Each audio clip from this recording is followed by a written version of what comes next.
At ayun, ito nga yung unang alimango na nahuli natin, ano? Karpaho! Unay karpa! So yan. At ito guys, yung pangatlong alimangong nahuli natin. Yan. At ito guys, yung nahuli nating udang. Hi everyone, welcome to my vlog and welcome to my province life.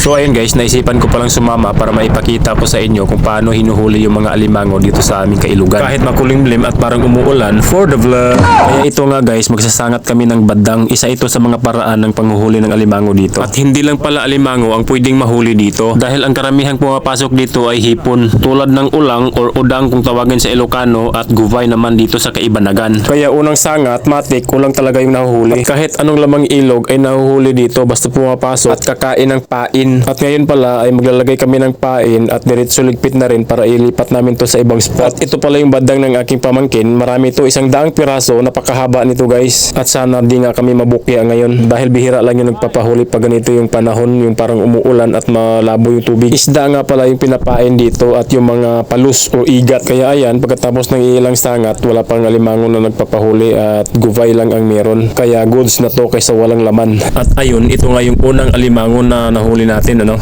At ganito pala nilalabas yung alimango sa loob ng trap. Dati kinakamay lang namin yan. Meron palang mas mabilis na paraan tulad yan. Amazing! Sadya natin dito is alimango.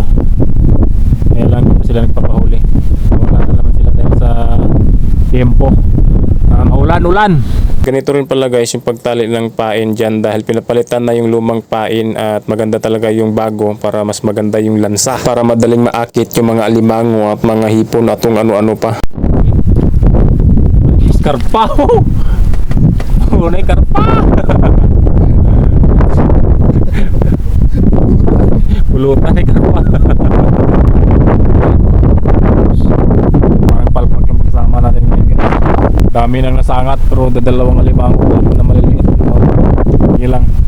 Hanap rin natin yung lugar nila. May kapakita. So yan. Ito na nga yung pangalawang alimango nating nahuhuli. Ayan, babae, mataba to. Ayun, babae na naman. At ito guys yung pangatlong alimangong nahuli natin. At ito yung pang-apat. Tanggal talaga ang lamig pag ganito lagi ang laman ng ating crab trap. Ganito kahirap manghuli ng alimango guys, kaya wag na tayong magtaka kung bakit siya medyo pricey. Lalo na ngayon dahil wala pang masyadong mahuli dahil sa pabago-bago ng klima ng panahon. At ayun na nga, another babaeng alimango ang laman. Malapit nang matapos at meron na tayong kunting nahuli. At least hindi bokya. Pag meron pala tayong 100 na ganito, buhay na pala tayo dito. Dito nyo rin pala guys matitikman ang pinakamatabang alimango at itong ilog na to ang bumubuhay sa karamihan ng residente dito. At ayun na nga, naiangat na natin lahat yung badang at nandyan na yung angkla. Naiangat na rin at ready na to ilipat sa ibang spot dahil napakalawak pa ng ilog nito. Mamili ka lang kung saan mo gusto ipakat yan. So ayun guys, ito yung aming nahuli. Karpa! Sos! So ayun guys, kasama ng isang karpa, ito lang yung nahuhuli. Saka yung mga gubay. O ayan. Ayan. O diba? Pag may badang ka, buhay na buhay. O, dapat ngayon na yun na. O meron pala pang dagdag dyan, o. Sus. Saka Jay. At ito guys yung nahuli nating udang, mga nasa 3 kilo rin yan. Ayan, super fresh. Grabe, marami din pala. Kaya kayo.